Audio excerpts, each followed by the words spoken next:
Hey, what's going on? It's Bill Burr, and it's time for the Monday Morning Podcast for Monday, November 13th, 2017. What's going on? How are ya? What's going on? I am in New York City. Boom, boom, boom. Ba-da-da-da-da-da-da. Oh, that's actually Hollywood. What the fuck am I thinking? It's not a New York song, right?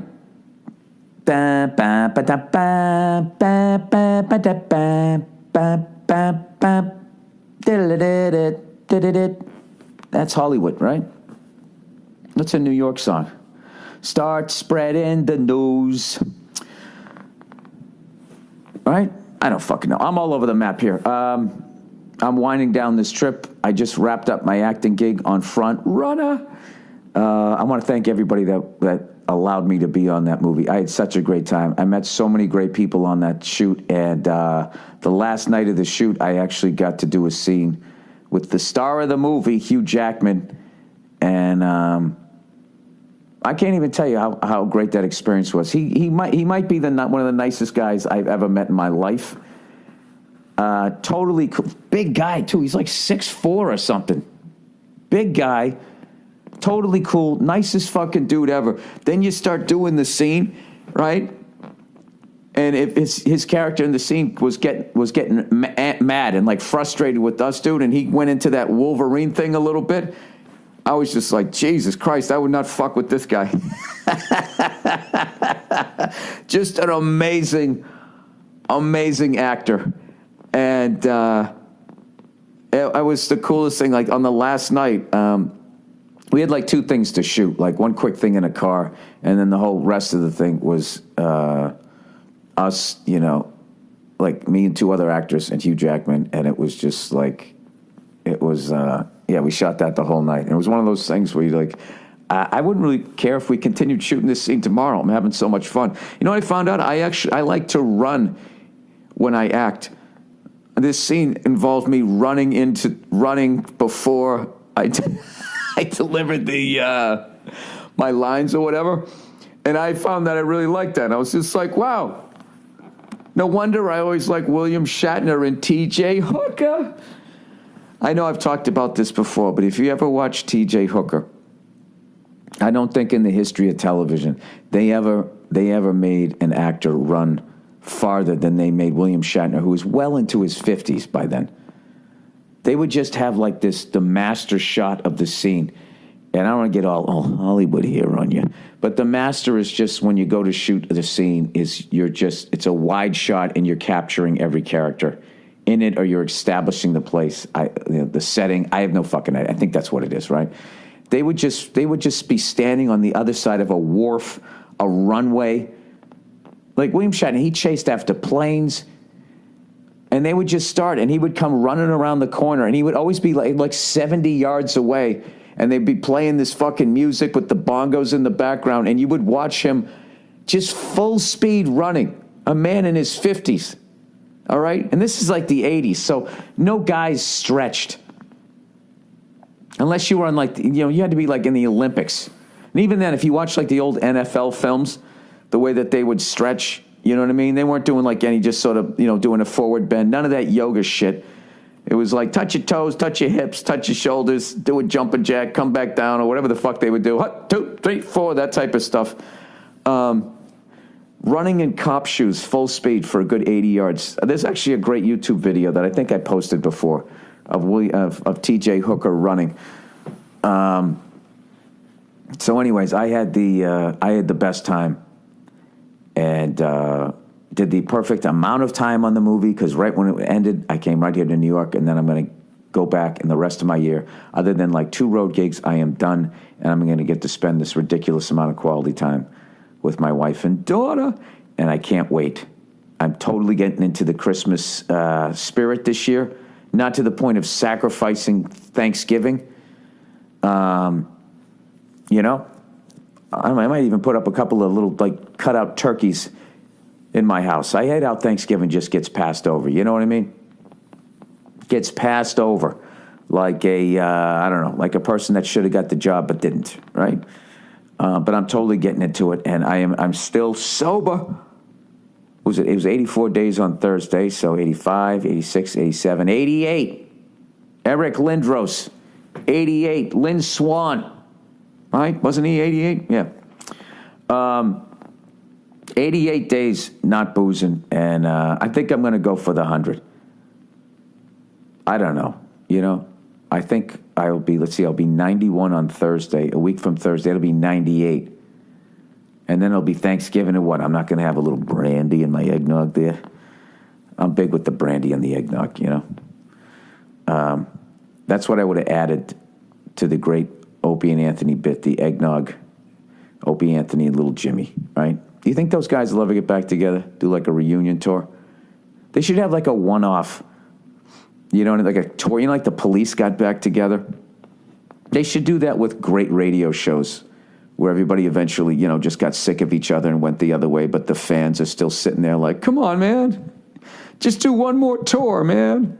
They should all get together, I think it'll happen. If Guns N' Roses can get back together, right? I don't fucking know. Anyways, plowing ahead here. I'm totally going to get into the holidays. And I don't know. I don't know about the drinking thing. I think I'm done for a while. Like I said, I want to go Sting in my 50s. I'm turning 50 in June. And I want to make sure, I don't know. That's a critical fucking decade. Right? That's that one. I mean, people like fucking die in their 50s.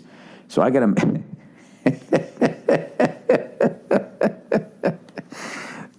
that's when people just start dying. I mean, people, I've already lost. Like, I've lost count how many fucking friends. I have a list on my phone so I don't forget all the comics that I've known that have died. By the way, all men. All men. Out of the 25, they're all men. So all these women out there like, you don't understand how difficult it is to be a woman. It's like, lady, I got 25 dead friends. They're all guys. Okay? I don't know what the fuck is going on with us, but whatever you guys are, there's something something in your life is easier. I know in this age of feminism where it just has to be, everything is so fucking much harder for a woman. There is one easy thing. One easier thing for a woman, and it really is the most important thing, and that is staying alive. Where the fuck is my phone? I got them all. And I'm probably gonna forget a few people. All right, let's see here. These are all the fucking people that I knew that are gone here. All right. It all started with Mitch Hedberg in like March, I think, of 2005. Mitch Hedberg, Freddie Soto, Mitch Mulaney, Robert Schimmel, Bernie Mac, Dave Fitzgerald, Kevin Knox, Bob Seidel, Bob Lazarus, Rich Seisler, Otto from Otto and George, Greg Giraldo, Patrice O'Neill, Todd Lynn, Sam Brown, Charlie Murphy, Scott Kennedy, John Purnett, Richard Jenny, Mike DiStefano, Ralphie May, and Pete Cummins.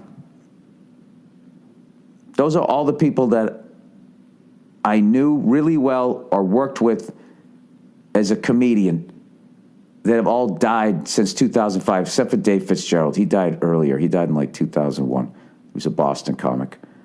And I probably forgot a few people. Club owners, Manny Dwarman, Lucian Holt. And then I have high school kids that I went to school with. 1, 2, 3, 4, 5, 6, 7, 8. All guys. Fucking unbelievable. You just don't understand sometimes what it's like to be.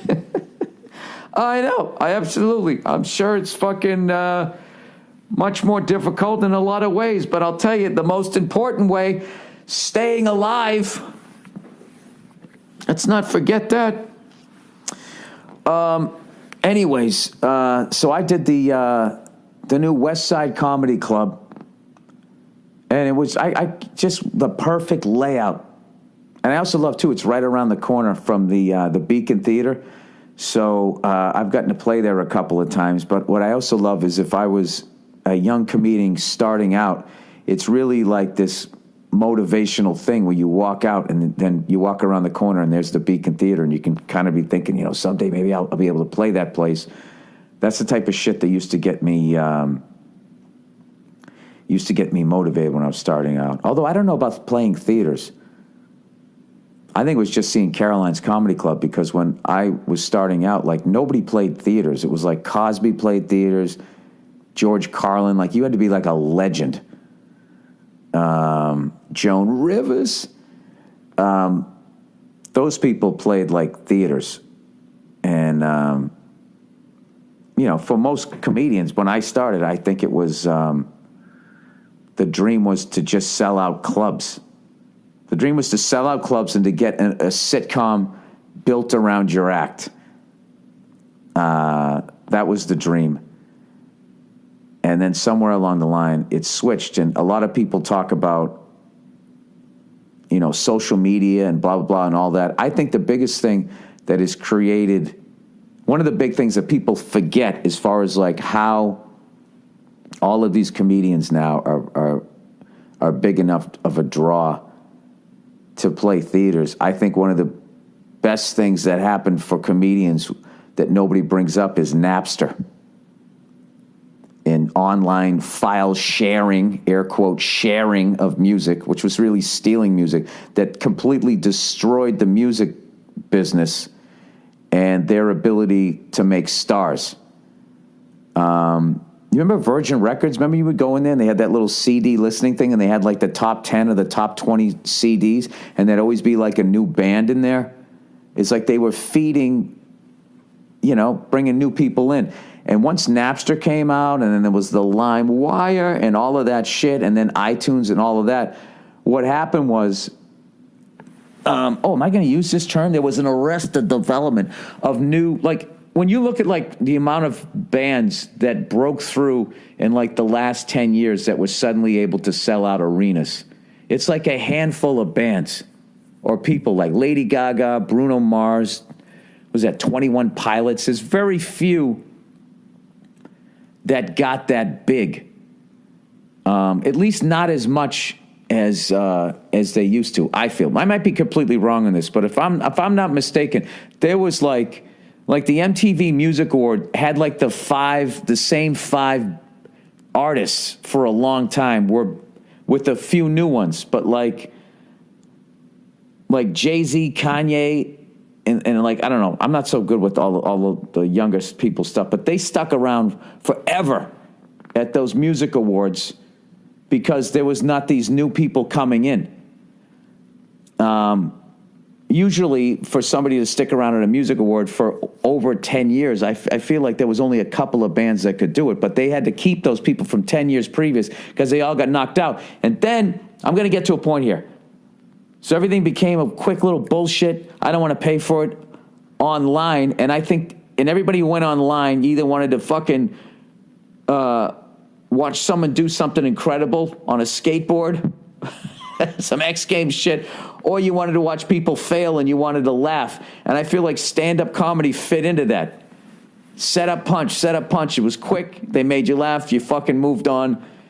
And then I think comedians slid into all of these theater gigs where all of these bands would have been playing. I'm not talking arenas. I just mean like theaters. I might be wrong on that one, but I think if you look at the graph, as the music business imploded, comedy went through the fucking roof.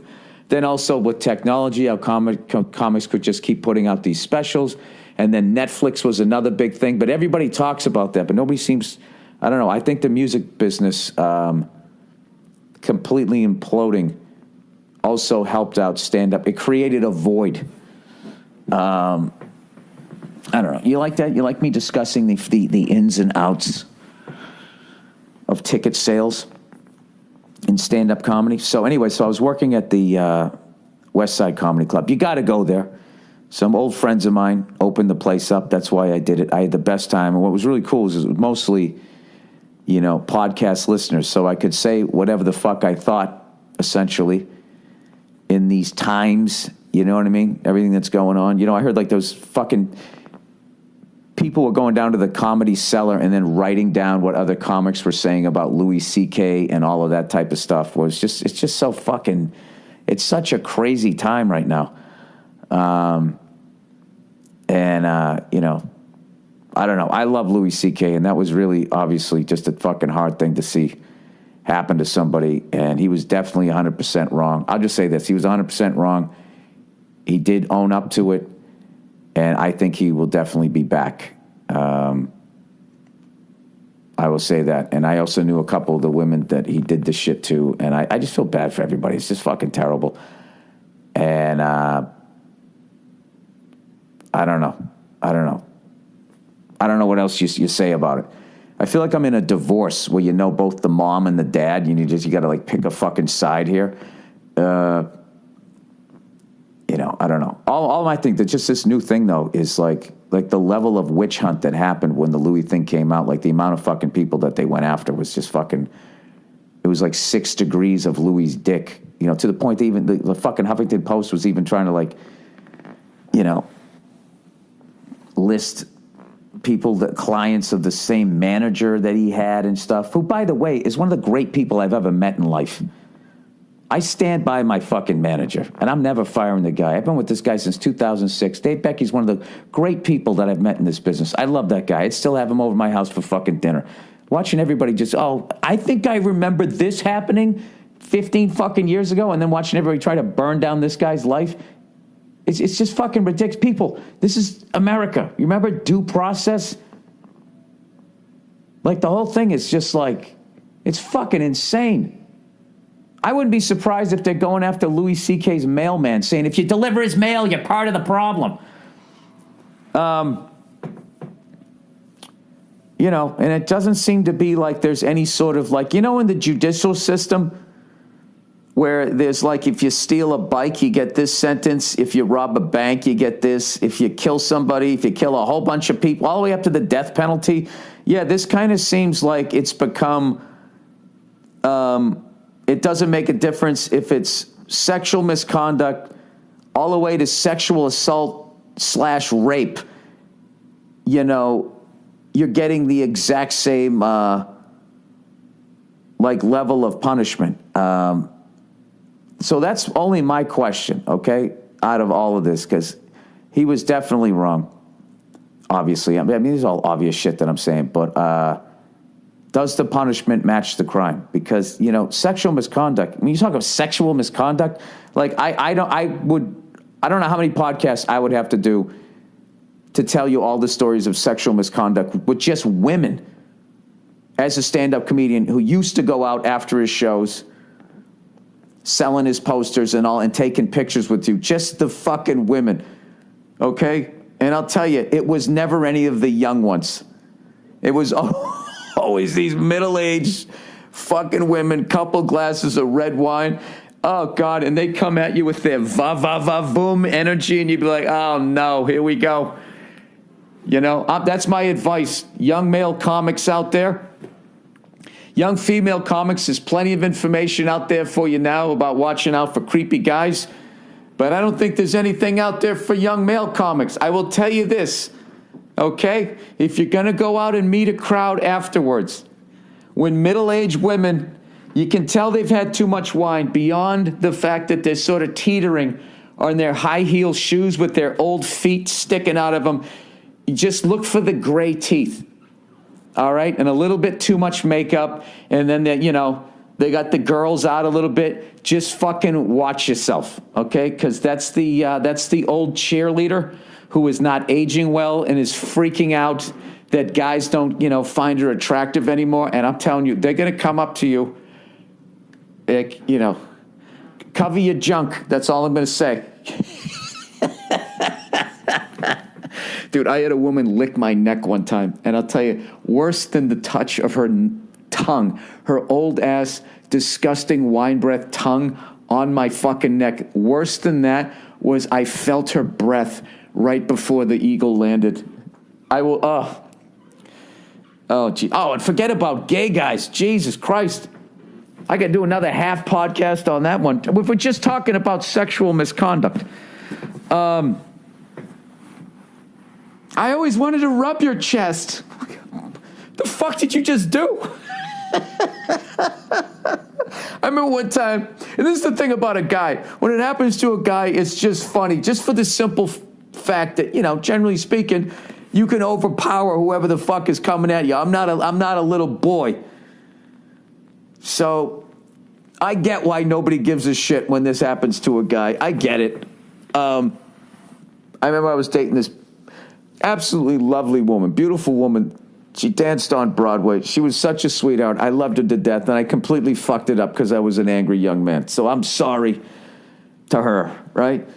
So she was dancing in this thing called Broadway Bears, which was like they used to do this thing to raise money. It was like a burlesque show. So it wasn't like this creepy titty bar thing. It was just, if you ever go to a burlesque show, which my wife took me to one to see that Dita Von Teese, I was just like, are you fucking kidding me? She's going to take me down here to go see, basically go to a rated PG-13 strip club?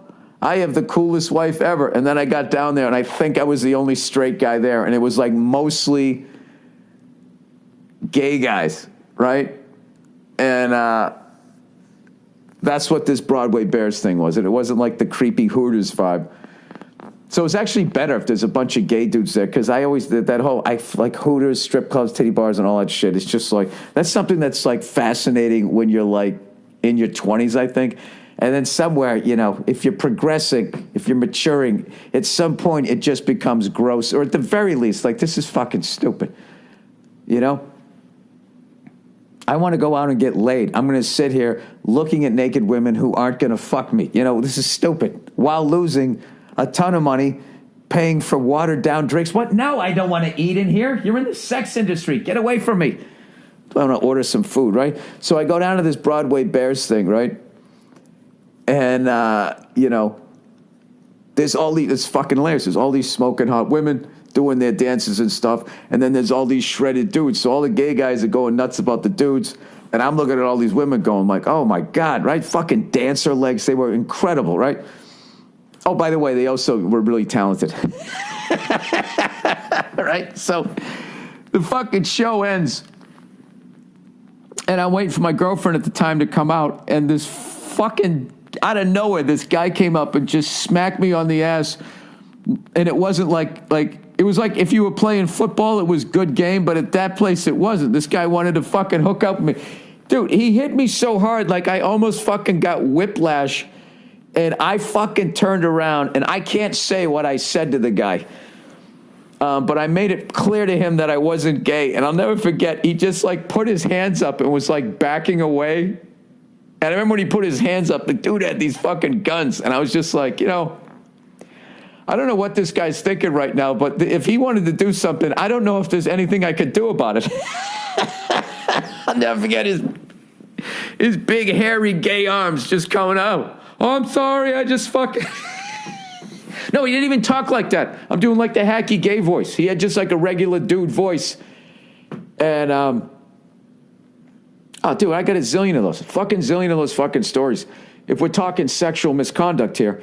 And you know what's funny? Is the reason I stopped going out after my shows wasn't all of those fucking witches of Eastwick, drunk bitches coming up to me doing God knows what, right? Just crossing all kinds of fucking lines. Like you're literally like you're a cartoon character. What made me finally stop was that time the guy went to take the camera out to take the picture of his girlfriend or wife, and a loaded 9mm fell on the fucking ground. And it was right on the ground, and I should have kicked it away, All the episodes of Starsky and Hutch I watched, I didn't. I just froze. I pointed at the gun, and I went, dude, what the fuck? And I let him bend down and pick it up, and I just stood there. I've never felt more white in my life. You know what I mean? Just classic cul-de-sac, like, hey, Frank, I believe you dropped your pistol. Thanks, Bill. Blows my fucking brains out. Oh, you hear that? That's my alarm. I got up a little early. So, anyways, people, I think it's a great thing that all of this stuff is coming out, because there's no way that women should have to be tolerating this. They've tolerated it way too long. But can we stop short here of, like, then trying to literally destroy everybody around the fucking person over social media and no burden of proof whatsoever? These are like real people that you're going after, okay? You know? These people that are around these people that have done horrible things. They have wives, they have kids, they have families, they have mortgages, you know? And just fucking willy-nilly, oh, somebody just said this on Twitter. It has to be true, and just pile on and blow on the ashes and try to turn it into a fucking inferno. Is also not right. Okay? And I feel really bad for my manager and what the hell he's going through right now. I really do.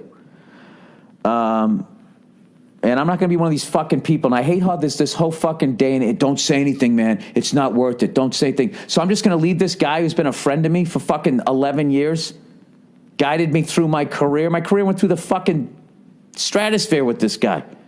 I'm just going to leave him twisting in the wind. Go fuck yourself. Dave Becky's a great guy. Anyways, plowing ahead. What do we got here? Let's read a little bit of.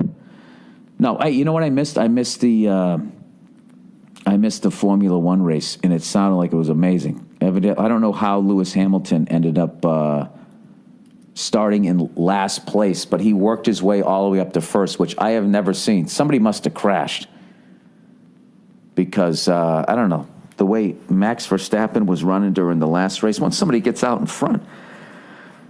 You know, when they're driving through the clean air there, what a little thing I know about aerodynamics and racing, no one can ever catch them. So they must have had a brilliant strategy, slash somebody else. That was plus and slash. Plash. Somebody's car must have broken down, or there must have been an accident or something. I have no idea, but can somebody, I know you guys have sent me this link before. Can somebody try and find or send me the link to where I can rewatch the races? The replay of them. Because Brazil's a great one. Did you see fucking the Mercedes-Benz team got robbed at gunpoint?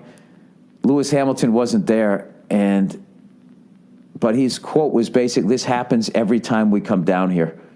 How bad is that for tourism in Brazil? You know what I mean? Every time we come down here, the Illuminati sport gets fucking robbed. Can we do something about security? You know, thank God, if I was like the president of Brazil, I actually wouldn't be too nervous because Brazil has arguably the most beautiful women in the world down there. You know what I mean? And that will keep people coming despite the fact that even the Mercedes-Benz Formula One team gets robbed at gunpoint. They weren't there on vacation. They came down there with the entire sport, and somebody still finally got through. I guess when you got a pistol, you don't really need a laminate, do you? Can we see your credentials? Yeah, right here, buddy. Okay, Lewis Hamilton's over there, and I believe he still has his diamond earring in. Have at it. All right, let's read some advertising here for this week. Saucy, everybody, saucy. Everyone at some point has wished they could just have a beer, wine, or liquor delivered. Well, someone finally decided to do something about it. Next, please mention all the talking points below. Introducing Saucy, the alcohol delivery app.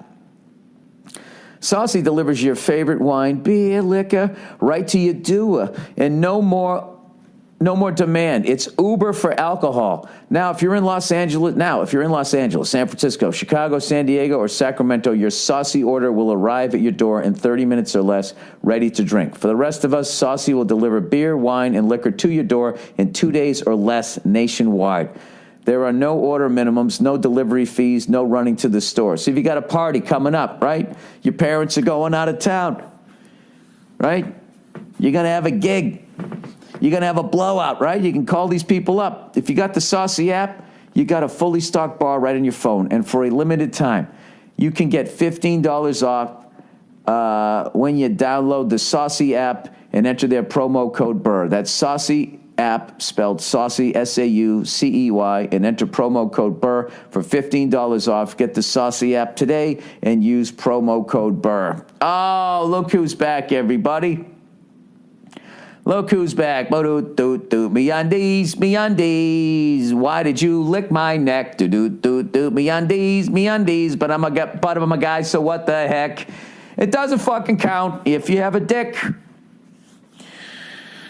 So if you grab my junk really quick, you're not going to jail, and all your shit will still be on fucking HBO. Ba ba ba ba boo boo. All right, let me tell you about MeUndies. This is the only underwear that makes for an amazing gift. Feel free to improvise. Jesus Christ. Soft, that's what they just wrote there. Talk about why you love MeUndies. You know why I love MeUndies? Because I love singing this song. That's why. Plus, evidently, they're also soft, flexible waistband, 3 times softer than cotton. Cotton just takes a beating during these fucking, these reads. They're always getting trashed. I'm waiting for them to have like an answer song, naturally sustainable sourced fiber. MeUndies made underwear the perfect gift that everyone is going to love you for. It's a great stocking stuffer. It's a goddamn holiday miracle. This year, don't give underwear, give MeUndies. This holiday season, to get your exclusive 20% off the softest underwear and socks you will ever wear, free shipping and 100% satisfaction guarantee, go to MeUndies.com/Burr. That's MeUndies.com/Burr. All right, Dollar Shave Club. As soon as I heard Dollar Shave Club had stuff other than their razors, I was sold, evidently. Why do they always try to write what I'm thinking? All right? I actually think that they're really smart. Like, why stop there? They get it. Guys want to shit, shower, and shave, and they're giving them everything to do with it, right? At the store, there are too many options, and you can't tell the difference between any of them. Then, if you have any question, the clerk usually doesn't know the difference either, or can't really help you since they are not experts on products. Just like their razors, everything is super high quality. And left me looking and feeling amazing, evidently. From premium ingredients to sophisticated scents. Sophisticated scents. Like before you put it on, everybody thinks you're a moron. Then all of a sudden you put on their fucking body spray. Oh, did you go to grad school? Dollar Shave Club is changing the game. Starter set to new members for only $5. The starter set features their executive razor and 3 trial-size versions of their most popular products that help you stay fresh and clean. In your first box, you will receive their shave butter, body wash, and 1 wipe. Charis. Butt wipes. Oh, Chari. You will also receive their executive razor, which includes their premium weighty handle and full cassette of cartridges. By the way, when you get a razor that has a weighty handle, do not pull it down and drag it across your face, okay? You just lightly hold it and you let gravity pull it down across your face. That's the way you do it, all right? Trust me. If you do it the other way, you're going to cut your face. If you do it the way I just said, you're going to get the smoothest shave you ever had in your life. After the first box, replacement cartridges are sent for only a few bucks a month. This offer is exclusively available at dollarshaveclub.com/Burr. That's dollarshaveclub.com/Burr. And if you want a great gift, give them Dollar Shave Club. They've got a super simple gift membership and e-gift cards. Dollar Shave Club's high-quality products will have you covered from face cheeks to butt cheeks. There is no better time to try the club. Oh, and Stamps.com, everybody. Lastly, but certainly not leastly, Stamps saves you time and money, which you can use to grow your business. You can mail any letter in any package just using your computer or printer, and the mailman comes and picks it up. Avoid the hassle, man, of the post office and mail everything from post office, some postcards to envelopes to packages, domestic or international. Create your Stamps account in minutes online with no equipment to lease and no long-term commitments. Click, print, mail, and you're done. Unlike the post office, Stamps.com never closes. Print postage for letters or packages at your own convenience 24/7. It's convenient, it's easy, it's reliable, it's flexible, right? Just like that cool chick up the street that doesn't want to be in a relationship. I use Stamps.com because anytime I send out my fucking posters, and I want to go out there and have some sexual misconduct with some women who are far too old to be acting in that way, I send them out. Through Stamps.com. Dude, I've actually been telling a story of by the letter of the law, something that happened to me last year, which was sexual assault. which was by a woman, but it's a lady, so no one gives a shit. Come out and see my fucking stand-up set. There you go. I'm teasing sexual assault here. I'm just turning it into a bit. Yeah, and it's a really funny fucking story. But by the letter of the law, it is sexual assault. And where's my 15 minutes of fame? And right now, you too can enjoy Stamps.com service with a special offer that includes a 4-week trial plus postage and a digital scale without a long-term commitments. Go to Stamps.com, click on the microphone at the top of the homepage and type in Burr. That's Stamps.com. Stamps.com. Never go to the post office again. All right, what are we up to here? All right, 35 minutes.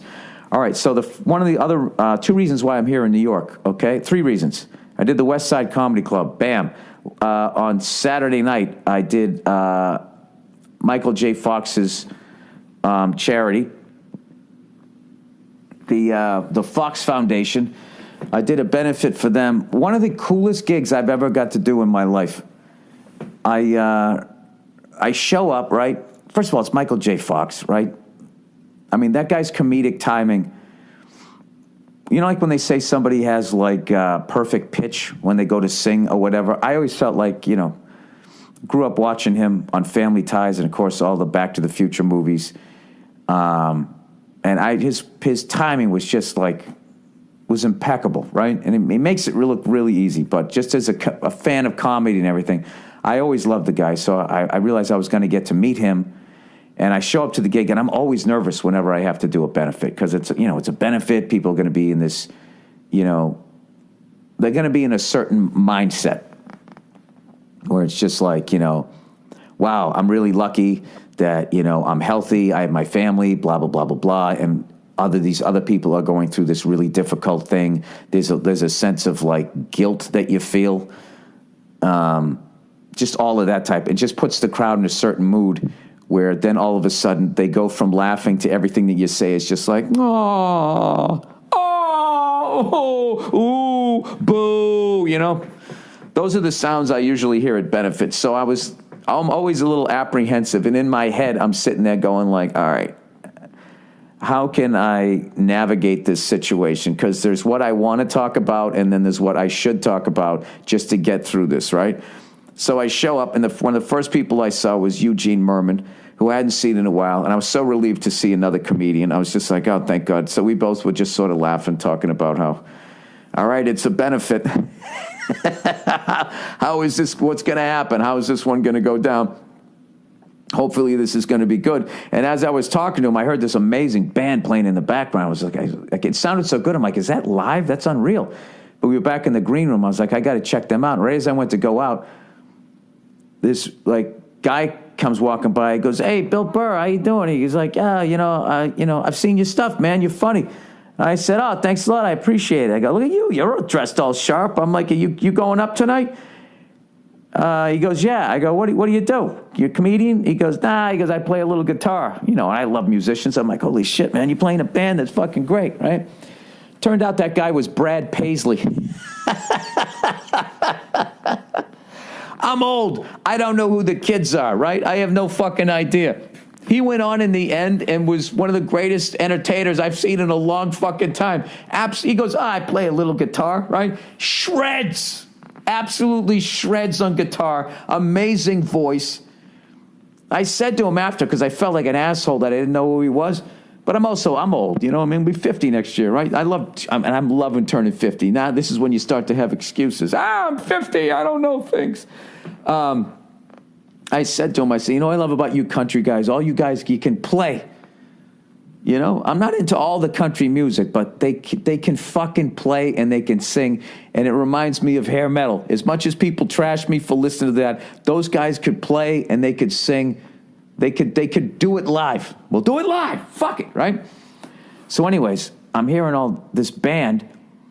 So I go, I got to go check these guys out, right? After like the third song I heard. So I go to walk out there to see the band playing, and I look there, and I'm looking at the drummer. This is giant, banquet room, and I'm just looking at the drummer, and I just fucking staring at him for like 5 seconds in disbelief. And I look at the woman next to me who was working for the foundation. I was like, is that Steve Jordan? She goes, yeah, he's like really good. I'm like, really good? He's one of the greatest fucking drummers of all time. This is like a bucket list for me to ever see this guy play live. I couldn't believe it. My jaw was on the ground. Like, you got to understand, like, I've been listening to Steve Jordan since, like, I guess when I first started watching Letterman. And I didn't even realize at that point that he played on those Blues Brothers albums. Then I discovered those. I even bought the second Blues Brothers album, Made in America, that nobody bought. I have all of that shit, all of his Keith Richards expensive wino shit. I watched him on with the Letterman band. I go on YouTube. There's a fusion album that he put out. What the fuck was the name of that band? I can't find the album anywhere where he's really young. Playing on that one, way busier than he plays on a lot of other stuff, right through all the John Mayer stuff. And I was always thinking, okay, when John Mayer comes to town with his trio, I'm definitely going to go see that. And I'll finally get to see Steve Jordan playing live, switching out the snares and all of that. It's his whole thing that he does, that it's just so incredible. But every time John Mayer would come to LA, I would always be on the road and I'd always miss it. So I actually got to see him play. And, so anyways, I'm sitting there at the banquet thing, and I meet Michael J. Fox, and he's just like the nicest guy ever. Him and his wife, just a couple of sweethearts, just one of those amazing couples too, both good-looking people, and then they form, when they get together, they form an even more amazing person, And I'm sitting there, and like I'm literally nervous, like I'm a brand new comic. Whenever I do benefits, I get like that nervous because like. I've had some that have not gone well. I've done some Christmas parties. It's the reason why I don't do Christmas parties. I don't do private gigs, which are basically rich people or rich companies or something get together, and they will literally hire anyone from like fucking U2 all the way down to some no-name comic like I was back when I used to do those fucking things. And you would go up there and nobody would know that there was a show. And the last one I did, like they had me go up. I was in like a restaurant, and these people had rented out the restaurant, and everybody was eating and talking. And I went up there, and no one was listening, and I got defensive. So my already angry material back then was coming off even angrier, and people just literally stopped eating, were just sort of staring down at their plates. And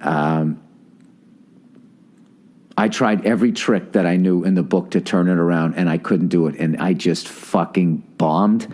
I ruined their dinner. I ruined at least that part of it. And I just walked out of there with my agent at the time.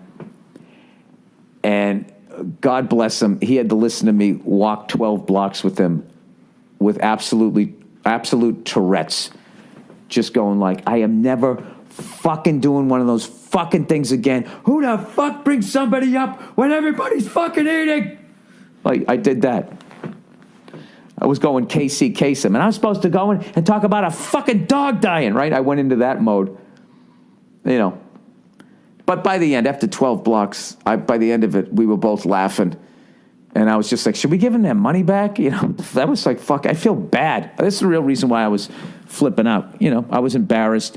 And then I also felt like I stole money because I just wasn't the guy for that gig. It should have been like somebody like who was happy with themselves. All right. So anyways, let's get on with the... No, I'll finish telling the story. So anyways, fortunately, the great Dennis Leary was hosting this event, and he went up and immediately turned it into a comedy show. He was up there doing what he does, and he dropped, a couple of F-bombs, and then with every joke he told, I got more and more and more and more relaxed. And I was like, all right, thank God. And then I went up on stage, and I just fucking went off and told all these, I don't know. I did all those stories, telling all those fucking stories of all the shit that women have done to me. And at first, people didn't want to laugh, and then they just started laughing because sexual misconduct. Like I said to a guy, I'm agreeing with this. It's kind of funny. It's not right, but it is. It's funny. And at first they were like, what the fuck? And then they just sort of went with it. And then all the rest of my shit just flowed. And I ended up having one of my favorite sets I've had in such a long time. And then in the end, I got to watch this new great musician that I wasn't aware of, Brad Paisley, playing with Steve Jordan's band. And then in the end, they brought Michael J. Fox out, and they all played Johnny Be Good. I mean, I was just standing there like going, how the fuck is this my life? It was amazing. And I just ended up having, and it just turned out it was also the New York Comedy Festival, so all these guys were in town. I got to run into Brian Regan, who just played Carnegie Hall, hanging out with him. I just had like the best fucking night. And the great New York run here continues, where tomorrow I'm going to be on Inside the NFL. I don't know what I'm going to be talking about. God knows I haven't watched nearly as much NFL football as I would have liked this year. I just got so busy with the cartoon and my little acting gig there. Oh, Bill, what do you think? You're an actor now? Every once in a while I am. All right, my screen went dark here. Let's type in the fucking password. All right, let's read some of your questions here. All right, not enough women or gays at the cellar table. Oh, boy, here we go. Oh, Red Dick Billy. All the controversy in stand-up comedy. He goes, I was hoping to get your take on an article I came across on Facebook called Tear Down the Boys Club That Protected Louis C.K.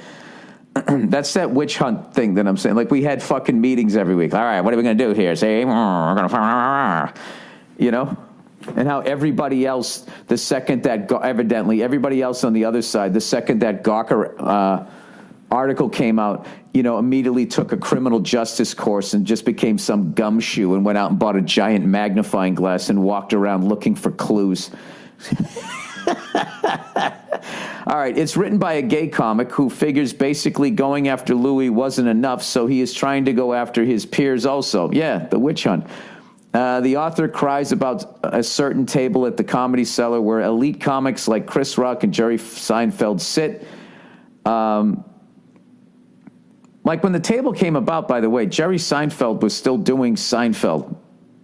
You know what I mean? I don't know if they actually had a place called The Table. When I first started going to the Comedy Cellar, there wasn't a table. Comics just went upstairs and they sat all over the place.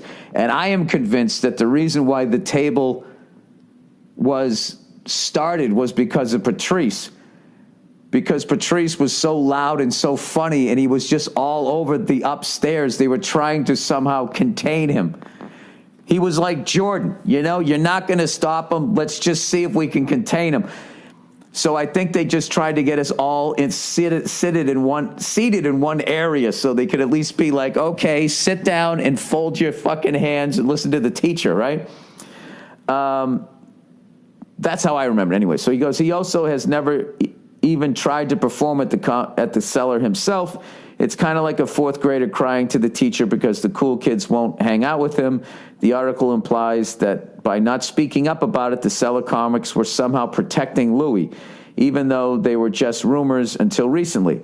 Also, the owner of the cellar, where are we? My fucking screen went dark. Sorry. Also, the owner of the cellar had some great things to say in the comments. Here's a link to the article and go fuck yourself. Yeah, I read it. And, you know, to be honest with you, considering this guy's also a fellow comedian, I feel bad that was his perception. I feel bad that was his perception of what the table was because, you know, the table was like, I don't even know how to explain it. Like, that was something like the level of pounding that you had to take. You had to go there and just basically get ripped to shreds. And then what everybody at the table wanted to do, and it wasn't doing it to just be mean. It was just, it was just this comedian thing. So you'd sit down and like you'd sit down with like whatever you were hung up about with yourself, and they would give another 40 things about you physically that you didn't even notice that you should also be self-conscious about. However, in the end, all they wanted you to do was come back at them and trash them back. And if you did, you were in, regardless. All right? And there was some epic fucking back and forths at that table. You know, and people definitely got mad sometimes, but the table wasn't like what a lot of people who didn't go to it think it was, like this big bullying thing. It was also this amazing thing where, like, I listened to Jewish people and Arab comics going at it, talking about the Middle East. I'd listen to Patrice and, you know, Manny Dwarman, their debates. Colin Quinn was there. And if I remember correctly, Tough Crowd came out of those conversations at the table. And if you watched Tough Crowd, it'd be these comedians talking about these deep issues while trashing each other. And I always felt the table was inclusive as long as you were willing. You had to fucking walk the gauntlet. You just had to fucking do it, and you had to survive it.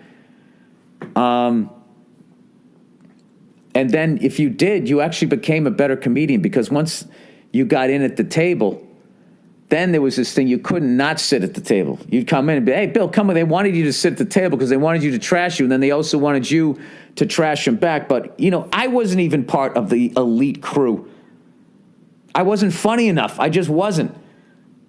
Like as far as, this is just my perception of it, was the table was Patrice, Norton, Voss, Keith Robinson, Colin Quinn, and later on Kevin Hart. Kevin Hart, right? And even he was sort of like just like a rookie. But he also made it so fast that he didn't have time to fucking stay there. So that was like the Mount Rushmore of the table. And when you showed up and they were all there, and somebody had something on you, like that time, you know, I, for 24 hours, said I would do stand-up on a bus on the way to a World Series game to get a World Series ticket, and I never even ended up doing the gig. I took a headlining set pounding that is still legendary. They told the fucking story on Opie and Anthony. I believe Kevin Hart and them all told the story, man. I got fucking destroyed. So this guy, like, suggesting that it was all like everybody was like, there was this team of people. It wasn't. It was fucking cannibalistic. All right? And everything that they said in Opie and Anthony was 100% true, except for the fact that I did the gig, because I didn't do the gig. I actually gave the gig to somebody else, and with the vow of silence, I said, I will never tell anybody that you did this gig, because I don't want you to go through what I just went through. I think the guy who did the gig actually might have said that he was the one who did the gig all these years later, but I'm not saying shit who it was. So anyways, once you got in at the table, then you would go downstairs to go do your set, and one night, everybody at the table would be like, you know what, we're watching your set tonight.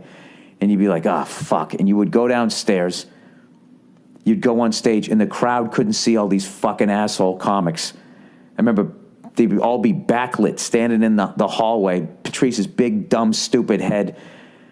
And you'd have to go up there and, like, just commit to your jokes as they were all standing there making faces of disgust, heckling, making noises. And one time I told the joke and it went good, and as I was telling the joke, I had the nerve to actually try to say something in a joke, and Patrice would just go, just do that fucking noise, and then they would all crack up laughing. Then the crowd would laugh like, what the fuck, and get a sense of, like, other comics are laughing at this guy. Should we be laughing at him and not respect him as a human being? And then you would just start bombing. And I'll never forget, I remember Kevin Hart went downstairs, and he went up as a 20-year-old comic and survived it and was barely affected. I mean, I know. And then looking at all the stuff that he's doing now, like, you really saw what he was made of. It was a great thing. The cellar table is not what this person perceived it to be. And I feel bad that person, because having a fat gay guy comic there would have been great. There would have been a whole other angle. It was actually a really inclusive thing. It's just a lot of people weren't tough enough to get through it. And that's the truth. And it took me, like I said, like a half dozen attempts, because I was not a mentally strong person back then. And but if you see what came out of it, Colin Quinn's Tough Crowd, that was one of the most inclusive shows of all time, as far as, like, he gave almost like 2.5 generations of stand-up comics a TV credit. A lot of them their first TV credit. So I don't know, and I know someone's going to sit down and watch Tough Crowd and be like, oh, it was mainly white males, blah, blah, blah, blah, and all that fucking shit. So I don't know. There's no way to win this type of stuff, but I can tell you that I don't agree with this person's perception of it, but I don't have any anger towards that person for writing that, if that's what they think it was. But it's a little melodramatic. Burn the table down, like there's these meetings going on, and we're all sitting there trying to hold back his career or whatever. I mean, I don't fucking know. All I remember as far as like trans comics, I just remember there was, I don't know what the proper term was, but there was a guy who dressed like a woman who went on stage and she went by the name Sharon Needles. And she used to go up at the Boston Comedy Club, and she was fucking hilarious. And the last time I looked her up, I believe she was still doing shows. I think she just got out of the stand-up scene. But there was no comics going, oh, what the fuck is this fucking person doing here? Like, there's all comedy is if you're fucking funny, other comics are going to laugh and you get their respect and you're in. Everybody has a different fucking road, but everybody's just sitting there going like, just, I don't know what everybody's looking out their own head, and it becomes their experience is fact and truth, and anybody else's experience is bullshit or something like that. So all I'm doing here is I'm telling my side. That's how I perceived it. And I just remember for the longest time, like I remember one night we fucking were outside the Comedy Cellar. We trashed each other for so fucking long, and it was so goddamn funny. It was so late in the night that this woman in an apartment above the Comedy Cellar poured water down onto us to get us to shut the fuck up. And going back, like a lot of moments like that in life, I wish I could have realized how amazing that was during that time. Because as far as I was concerned, the table, this table that this guy wants to burn down, that died.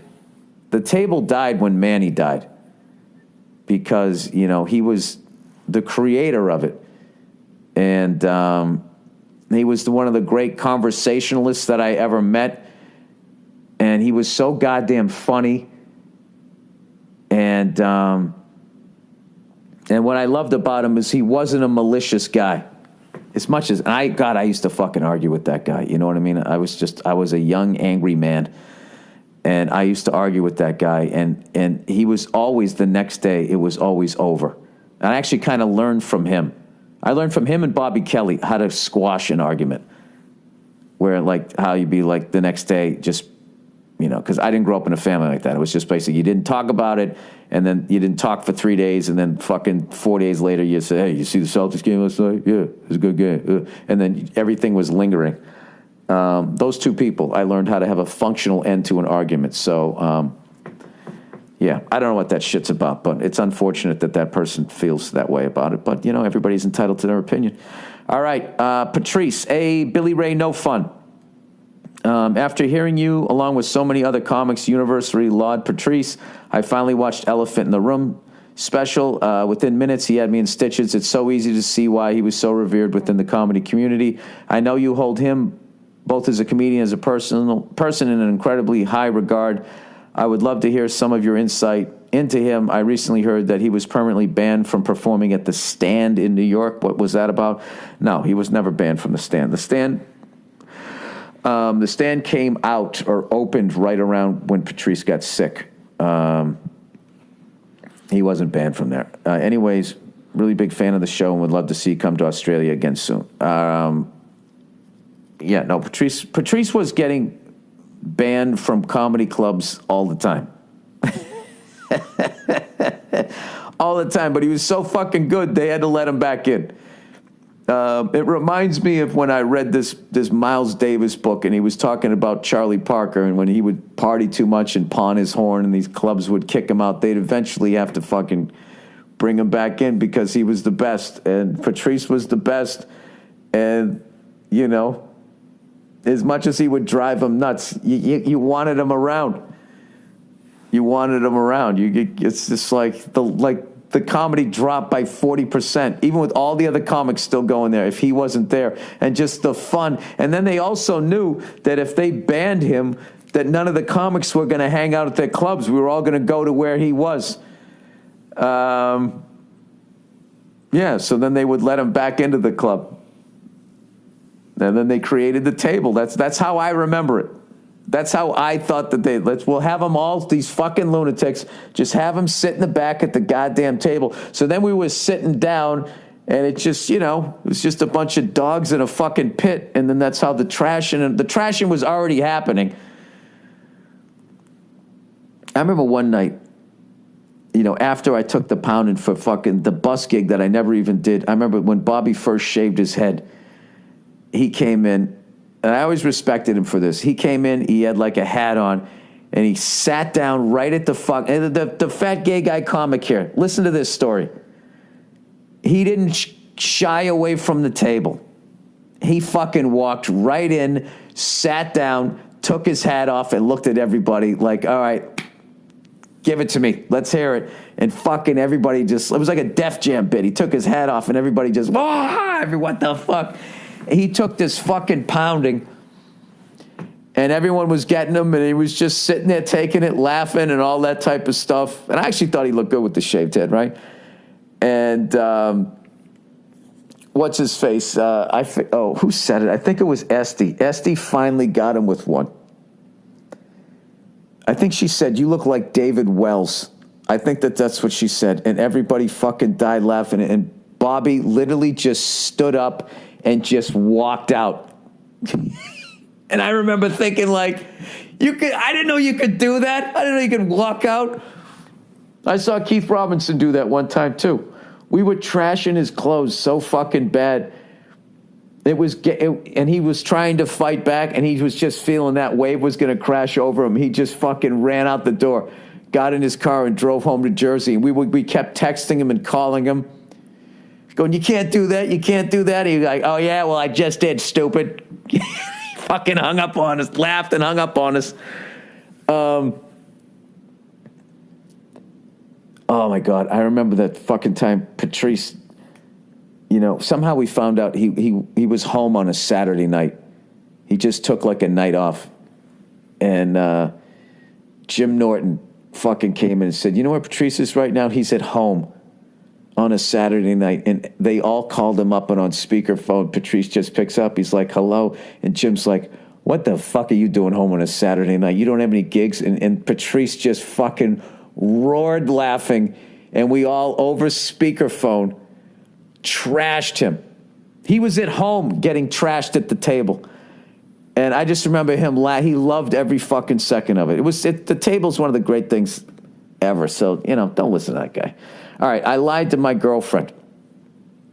I lied to my girlfriend. Hey, Bill, I really could use some advice right now. I'm an 18-year-old male, and I have been with this girl for 7 months now. I really care about her, and she makes me truly happy. About a year ago, I used to smoke weed and do some other drugs, a lot.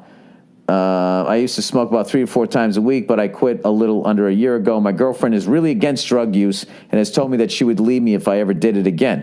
Well, a couple months ago, me and my girl were kind of on a break, not because we don't want to be with each other, but because of some other shit going on in our lives. All right, that's pretty vague. While we were on this break, I smoked some weed with a buddy of mine.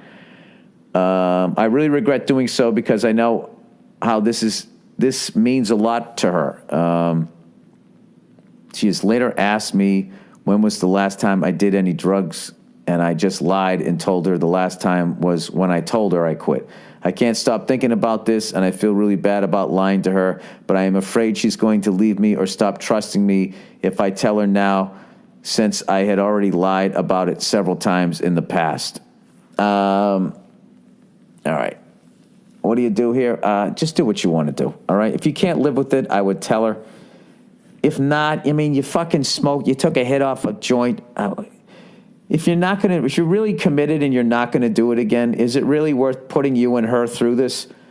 It's kind of hard for me to give you advice here because I don't know what you broke up for. You did it while you were broken up, It's not like you went out and you banged some other woman. You just went out and you just took a hit and you didn't fucking do it again. And, that's it. But at the end of the day, something, if you come clean and she still breaks up with you over that, then you know what? Fuck her. If she can't accept you, it's not like you went out and you started using heroin and you stole all the money out of her fucking purse. She can't handle one hit of a joint and then you feel bad about it and you can't even lie to her about it without feeling terrible. And that you have to tell her, but you tell her that the reason why you didn't tell her is because you care about her and you didn't want to lose her. If she still leaves you after that, then, she was going to find something, right? Okay, gym girl. Something? I don't know if I have time to read all of these. I gotta fucking get out of here. This is the worst thing ever. I'm going to try to read this quickly. I already read bad when I'm reading at a normal pace here. Hey, Billy Q-Ball. A couple months back, I started going to another gym a town over for a change of scenery. After a couple weeks, I run into this tall, athletic girl. She didn't talk to anyone and had that I'm not trying to talk to anyone look going on. Because of this, me virtually never cold approaching a girl before I left her alone. Over the next few weeks, I noticed she would be in my area a lot, and when moving between exercises, we would cross paths a lot. Sounds like you're doing that fucking, whatever that workout is, CrossFit, where you got to run down the street, Look at us, everybody, we're working out. Hey, look at us. Leaving your gym and running around a fucking 7-Eleven parking lot and coming back. We get it. You're working out. Jesus Christ. All right. Over the next few weeks, I noticed she would be in my area a lot. And all right, I already said that. Okay. We crossed paths. All right. So, I said, fuck it, and started talking to her. We had a couple of good convos, and I eventually got her number. Look at you. You're in the game. We didn't text much, which is fine because I've learned that texting should be mainly for planning meetups. I still tried a couple of text convos for some rapport since I'd only seen her 1 to 3 times a week, sometimes just in passing. Now, the issue is every time I've messaged her, she randomly stops messaging. Well, probably because you're bugging her at that point. No matter how good the conversation was going, or she's busy. I didn't see her for a week before I left for vacation for another 2 weeks and no contact. It's been a week since I've been back and I haven't seen her in the gym. Was she marginally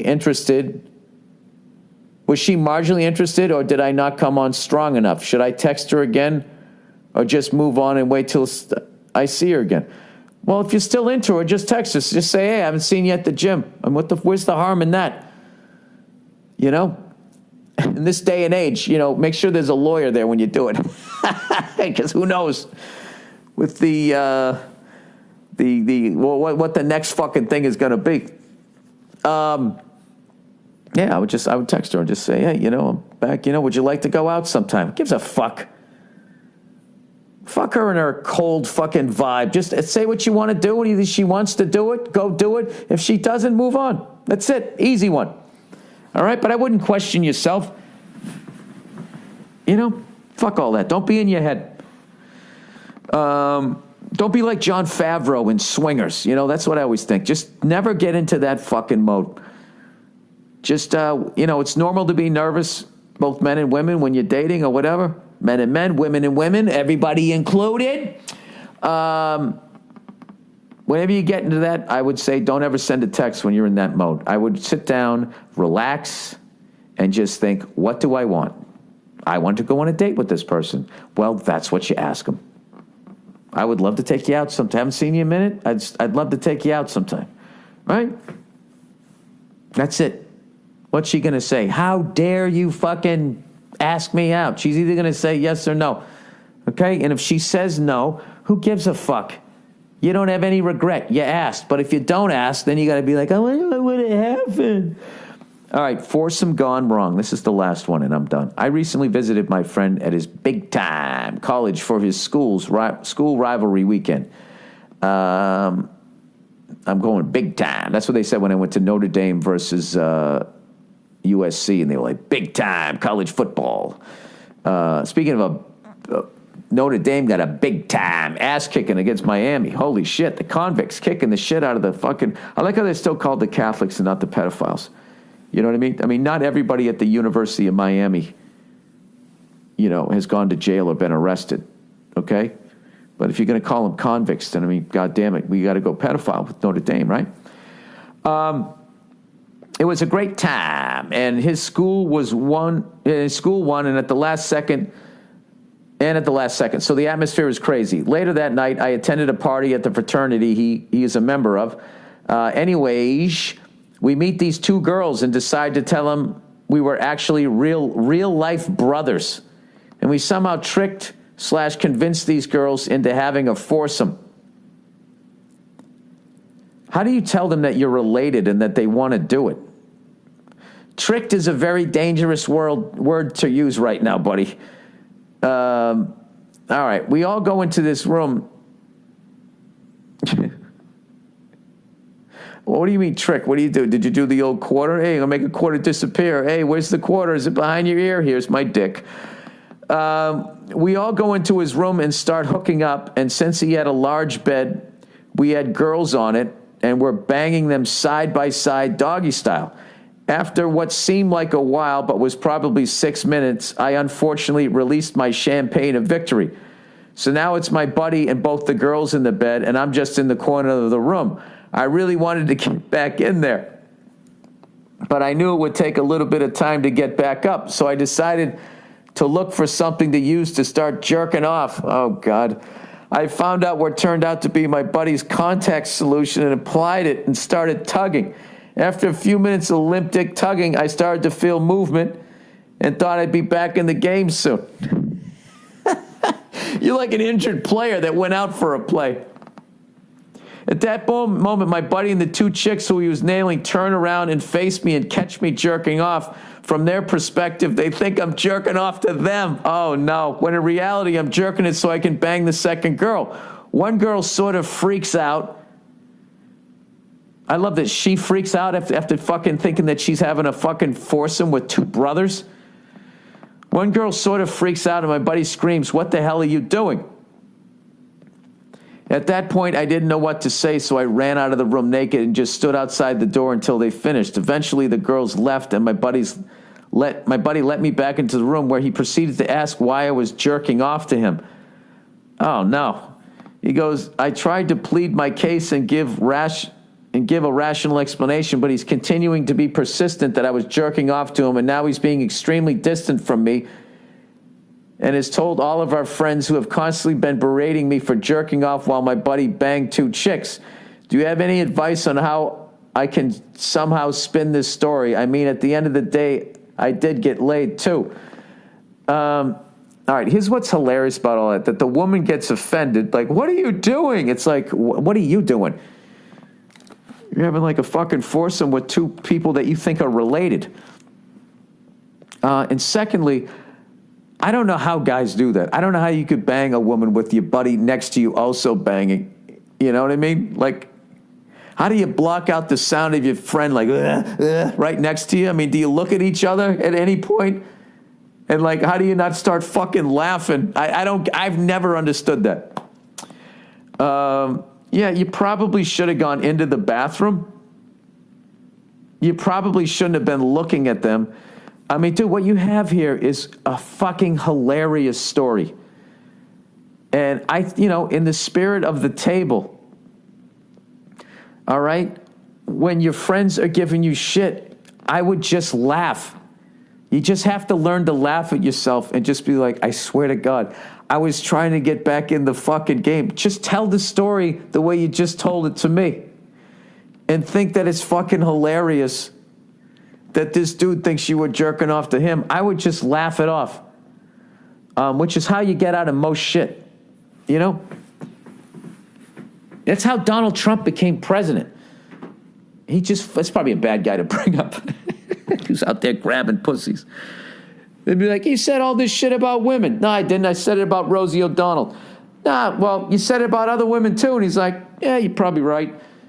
It ends it. It's when you keep fighting it. I would just fucking laugh it off. I know it's tough at your age, but listen, dude, if you have it in you to fucking fuck a woman right next to your friend, if you have the focus to do that, I think you can get through this. But, dude, you got one hell of a goddamn story. That's a great story. So anyways, all right, that's it. I have to, I got to get on with my day here. Thanks to everybody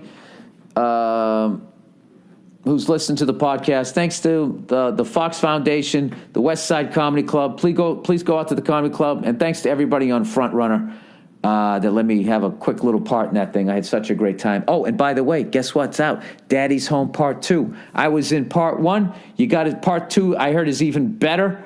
Joe Bartnick, Rose Bowl tailgate legend, told me he went to go see that. He said, dude, I fucking laughed out loud like 25 times. Comedians don't laugh out loud ever. It's one of the fucking, I don't know. It's one of the prices you pay as a comedian. You stop laughing. You just start going, oh, that was funny. But you never laugh. You never laugh again. So definitely go check that out. And who knows? Who knows? Maybe you'll see a familiar face in there.